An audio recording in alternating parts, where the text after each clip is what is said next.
Halo, selamat pagi.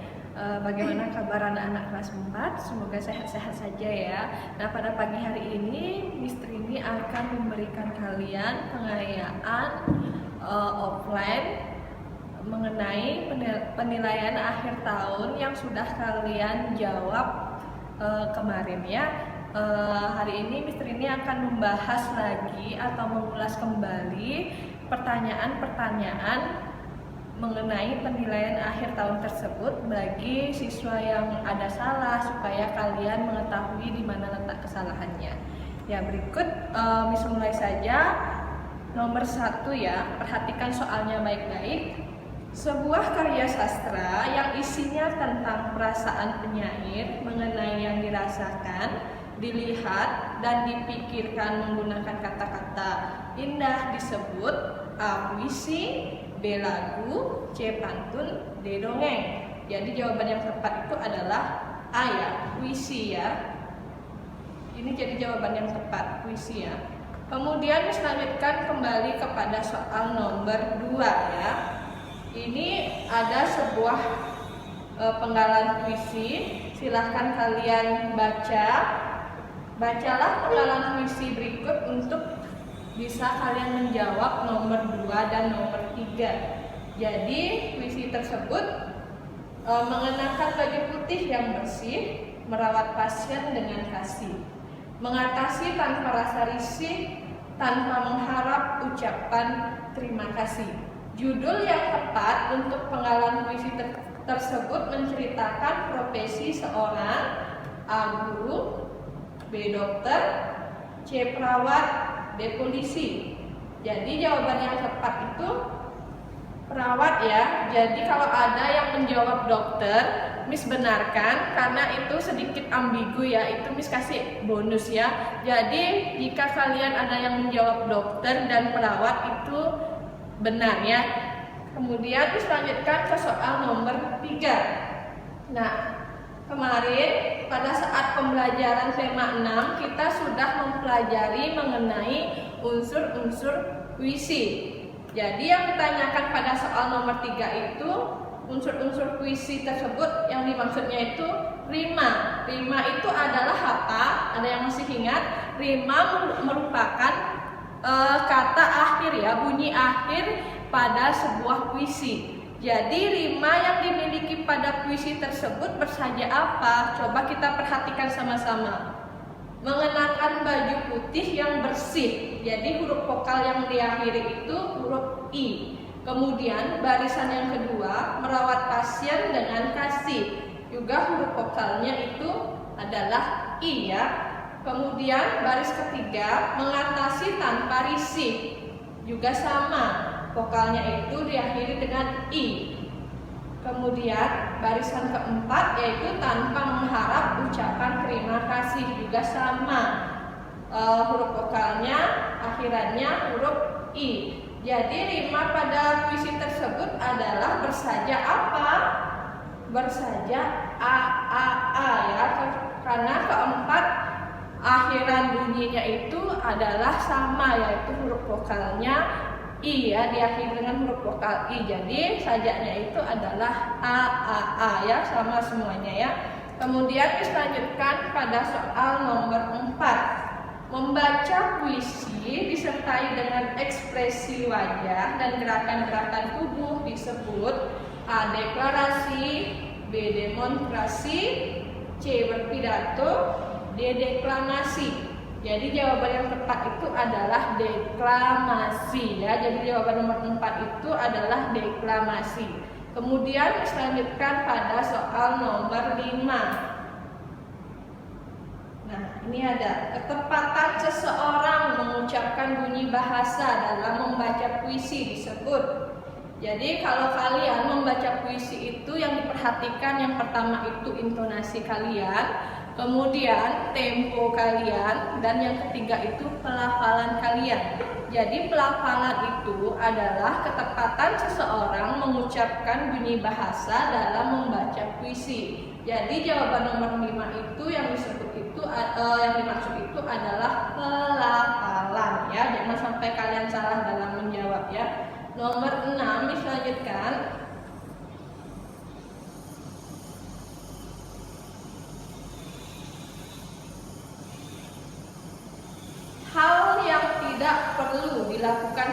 mendeklamasikan puisi adalah, nah pada saat kalian mendeklamasikan puisi, kalian juga harus memperhatikan hal-halnya. Apa saja hal-hal yang termasuk di dalam mendeklamasikan suatu puisi?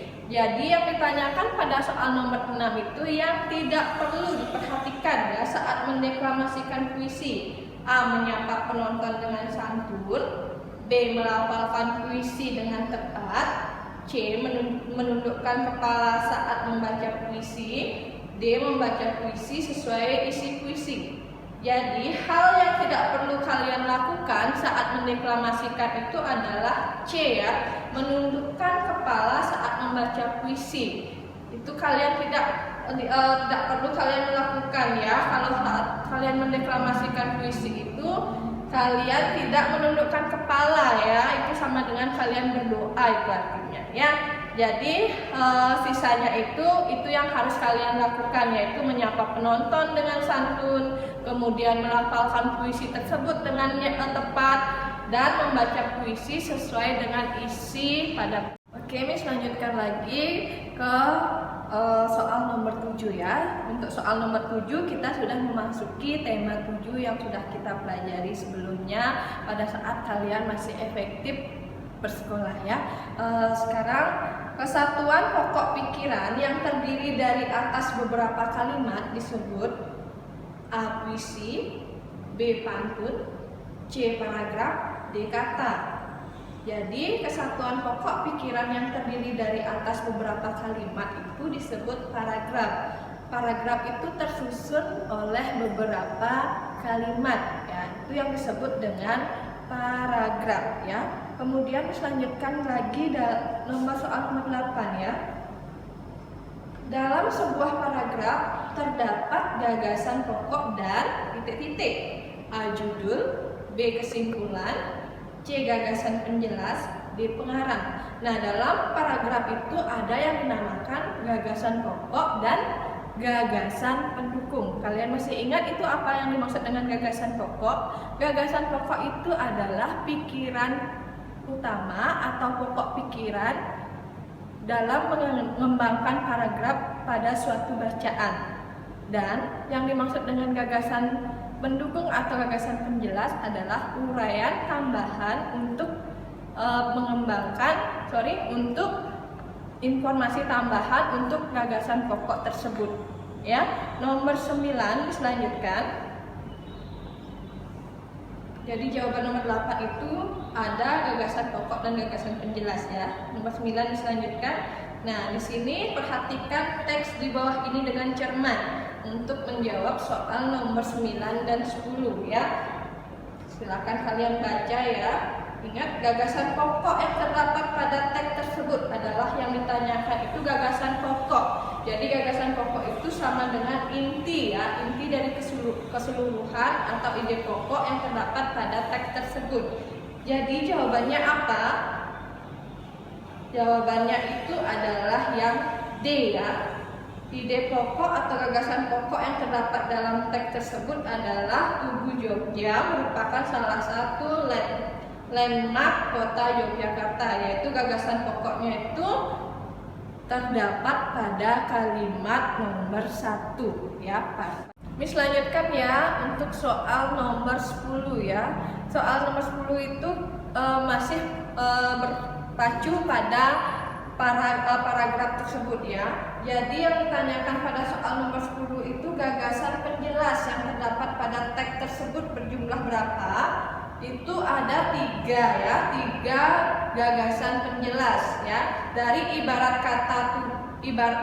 kata Tugu tersebut merupakan saksi bisu perjalanan kota Jogja mulai dari zaman kolonialisme Belanda hingga abad milenium seperti sekarang ini. Itu baru kalimat penjelas yang pertama. Kemudian Tugu Jogja dibangun pada masa pemerintahan Sri Sultan Hamengkubuwono I, itu kalimat penjelas yang kedua.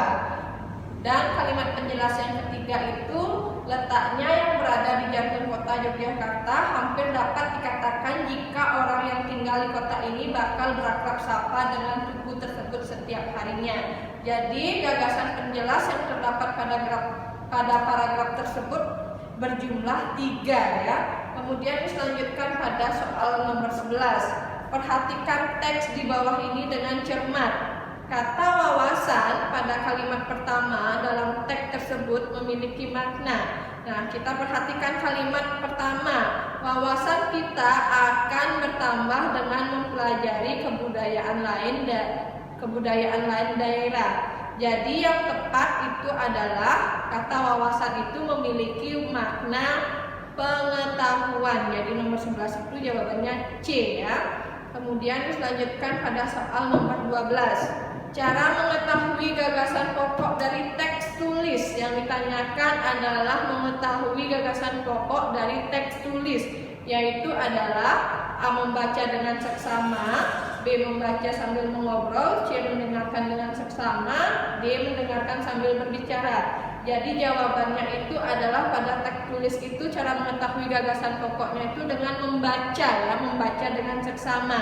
Sedangkan pada teks lisan cara mengetahui gagasan pokoknya itu dengan cara mendengarkan secara seksama. Jadi sudah paham ya kalian ya membedakan teks tulis dengan teks lisan ya. Kemudian soal nomor 13. Ini kita sudah memasuki tema 8 yaitu mengenai cerita fiksi ya. Karya sastra yang berisi cerita rekaan atau khayalan yang tidak berdasarkan kenyataan disebut dengan cerita fiksi ya. Jadi kalian mesti ingat ya, cerita fiksi yaitu adalah sebuah karya sastra yang bersifat imajinasi atau merupakan cerita rekaan atau khayalan ya. Nomor 14 dilanjutkan. Perhatikan di sini unsur-unsur intrinsik. Kalian perhatikan itu. Yang pertama itu ada tokoh, kedua bait, ketiga rima, keempat latar atau setting, kelima penokohan, dan yang keenam baris atau lirik. Jadi yang merupakan unsur-unsur intrinsik cerita fiksi itu yang mana saja? Yaitu ada nomor 1, nomor 4, dan nomor 5. Jadi yang termasuk unsur-unsur intrinsik pada cerita fiksi itu nomor 1, 4, dan 5. Jadi jawaban yang tepat itu adalah C. Sedangkan bait, rima, baris atau lirik itu dia termasuk ke dalam unsur-unsur puisi ya. Jadi kalian bisa membedakan yang termasuk unsur-unsur intrinsik dan yang mana yang bukan termasuk unsur-unsur intrinsik ya. Kemudian dilanjutkan soal nomor 15. Berikut ini yang termasuk jenis-jenis cerita fiksi. Kecuali. Yang ditanyakan itu adalah kecuali. Jadi kecuali itu yang bukan ya, yang tidak termasuk dalam jenis cerita fiksi ya. Ada fabel, yang B karya ilmiah, yang C legenda, dan yang D sagi. Jadi yang tidak termasuk jenis-jenis cerita fiksi itu adalah karya ilmiah, karena karya ilmiah itu dia bersifat fakta ya. Jadi karya ilmiah itu dibuat berdasarkan kenyataan, dia termasuk teks atau cerita non fiksi ya. Kemudian dilanjutkan soal 16. Nah, dalam sebuah cerita fiksi kita mengenal jenis tokoh. Tokoh itu dapat dibagi lagi menjadi tokoh utama dan tokoh tambahan. Kemudian kita bisa dilihat tokohnya itu lagi dapat dijabarkan menjadi, jika dilihat dalam penokohan ada tokoh protagonis, antagonis, dan tritagonis. Jadi soal nomor 16 itu tokoh yang mengembangkan peranan utama pada cerita dan memiliki sifat baik disebut dengan tokoh. Yang tepat jawabannya itu adalah A ya, protagonis. Nah, pada soal nomor 17 kita melihat lagi sebuah penggalan, itu ada penggalan cerita fiksi ya. Coba diperhatikan untuk menjawab soal nomor 17 dan sampai soal nomor 19. Yang ditanyakan pada soal nomor 17 itu adalah tokoh antagonis ya. tokoh antagonis yang terdapat pada penggalan cerita tersebut siapa? Misalkan bacakan dulu ya. Pada suatu hari, seorang laki-laki sakti ingin memberi pelajaran kepada kepala desa. Laki-laki itu pun menyamar menjadi pengemis lapar berkaki pincang. Pengemis itu datang ke rumah kepala desa yang kikir. Ia ingin meminta makan dan sedikit uang. Rumah kepala desa dijaga ketat oleh pengawal. Saat bertemu kepala desa, bukannya memberi makan, sang kepala desa justru mendorong tubuh pengemis. Tubuh pengemis itu terjatuh. Pengemis itu lalu bangkit dan berkata, "Hai orang kaya yang angkuh, kau akan merasakan rasa lapar yang aku alami," kata pengemis tersebut. Nah, yang dimaksud dengan tokoh antagonis pada kutipan cerita tersebut siapa? Ingat, tokoh antagonisnya itu adalah tokoh yang memiliki sifat jahat. Jadi yang dimaksud dengan tokoh antagonis dalam kutipan cerita tersebut adalah B ya, jawabannya itu kepala desa ya. Kemudian dilanjutkan pada soal nomor 18, latar. Nah, latar tempat. Jadi pada unsur cerita fiksi itu ada yang disebut dengan latar atau setting. Latar atau setting itu bisa dibagi menjadi 3, yaitu latar tempat, latar suasana, dan latar waktu. Jadi latar tempat yang terdapat pada kutipan cerita tersebut adalah di rumah kepala desa ya. Kemudian dilanjutkan soal nomor 19, pesan moral yang terdapat dalam kutipan cerita tersebut adalah pesan moral itu sama dengan amanat ya. Amanat yang terdapat pada kutipan cerita tersebut adalah apa yang tepat? Jadi jawaban yang tepat itu adalah A ya, berbuat baiklah kepada semua orang. Jadi kalian harus berbuat baik ya sama semua orang ya. Walaupun nanti suatu saat itu kalian sudah menjadi orang sukses, kalian tetap berbuat baik kepada semua orang. Kemudian dilanjutkan soal nomor 20. Kita sudah memasuki tema 9. Nah, pada tema 9 ini kita juga sudah mempelajari mengenai wawancara pada semester 1. Jadi semester 2 kita kembali lagi dengan materi wawancara yang terdapat pada tema 9. Coba diperhatikan soalnya dengan baik-baik ya. Kegiatan tanya jawab antara pewawancara dengan narasumber untuk memperoleh informasi disebut dengan. Jadi jawaban yang tepat itu adalah A ya. Wawancara itu ada kegiatan tanya jawab yang meliputi antara pewawancara dengan narasumber. Jadi kalian masih ingat apa tidak? Pewawancara itu adalah orang yang memberikan pertanyaan kepada narasumber terkait dengan informasi yang ditanyakan. Kemudian yang dimaksud dengan narasumber itu adalah orang yang memberikan informasi secara jelas kepada pewawancara. Kemudian dilanjutkan pada soal nomor 21 ya. Kita soalnya lagi 4 soal saja. Nah, hal yang perlu dipersiapkan ketika sebelum wawancara adalah apa? Jadi sebelum kalian wawancara itu kalian juga harus mempersiapkan ya, supaya nanti pada saat kalian melakukan wawancara kalian sudah siap ya. Nah, jadi hal-hal yang dilakukan sebelum wawancara itu adalah yang pertama itu kalian bisa membuat janji kepada narasumber ya. Kemudian kalian juga harus menentukan tema yang akan kalian bahas pada saat kalian melakukan wawancara. Dan yang ketiga itu kalian harus menyiapkan daftar pertanyaannya. Jadi hal yang perlu dipersiapkan ketika sebelum wawancara itu adalah apa?